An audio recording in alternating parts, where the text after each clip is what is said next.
ایک دفعہ کا ذکر ہے، ایک گاؤں میں خالد نام کا ایک نوجوان رہتا تھا۔ خالد نہایت نیک، سچ بولنے والا اور محنتی انسان تھا۔ وہ ہمیشہ اپنی نمازیں وقت پر ادا کرتا اور قرآن پاک کی تلاوت کرتا تھا۔ اس کے والدین نے اسے دین کی تعلیمات سے خوب واقف کرایا تھا اور اس نے بچپن سے ہی اسلام کے اصولوں پر عمل کرنا سیکھا تھا۔ ایک دن خالد کے گاؤں میں ایک قافلہ آیا جو دور دراز کے سفر پر نکلا ہوا تھا۔ قافلہ کے لوگ تھکے ہارے اور بھوکے تھے۔ خالد نے اپنے والدین سے اجازت لی اور ان کی مدد کے لیے کھانا اور پانی فراہم کیا۔ قافلہ کے لوگوں نے خالد کی اس نیکی کو سراہا اور دعا دی کہ اللہ اس کے لیے آسانیاں پیدا کرے۔ اسی دوران قافلہ کے سردار نے خالد سے ایک اہم سوال کیا۔ انہوں نے پوچھا، خالد، تمہاری یہ نیکی اور اخلاق کہاں سے آئے؟ خالد نے مسکرا کر جواب دیا، یہ سب میرے دین اسلام کی تعلیمات ہے۔ میرے والدین نے مجھے سکھایا ہے کہ ضرورت مندوں کی مدد کرنا اور اچھے اخلاق اپنانا اسلام کی روح ہے۔ قافلہ کے سردار نے خالد کی باتوں کو غور سے سنا اور اس سے مزید سوالات کیے۔ خالد نے نہایت محبت اور اخلاص سے اسلام کی تعلیمات کو ان کے سامنے پیش کیا۔ اس نے بتایا کہ اسلام میں صدقہ و خیرات کی بہت زیادہ اہمیت ہے اور ضرورت مندوں کی مدد کرنا اللہ کی خوشنودی کا ذریعہ ہے۔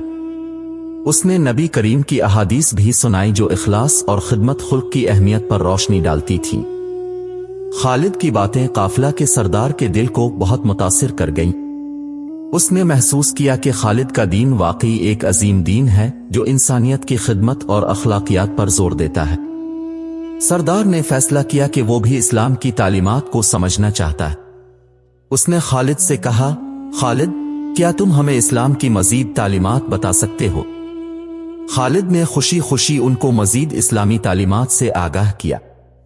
اس نے بتایا کہ اسلام ہمیں محبت، بھائی چارہ، صبر، شکر اور انصاف کی تعلیم دیتا ہے۔ اس نے قافلہ کے لوگوں کو قرآن پاک کے کچھ منتخب آیات اور احادیث سنائیں جو ان کی روحانی تربیت کا باعث بنے۔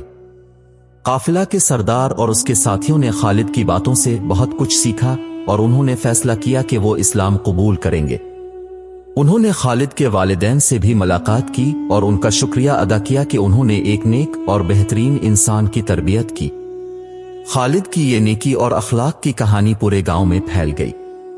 لوگ اس کی مثال دینے لگے اور اس کے عمل کو سراہنے لگے۔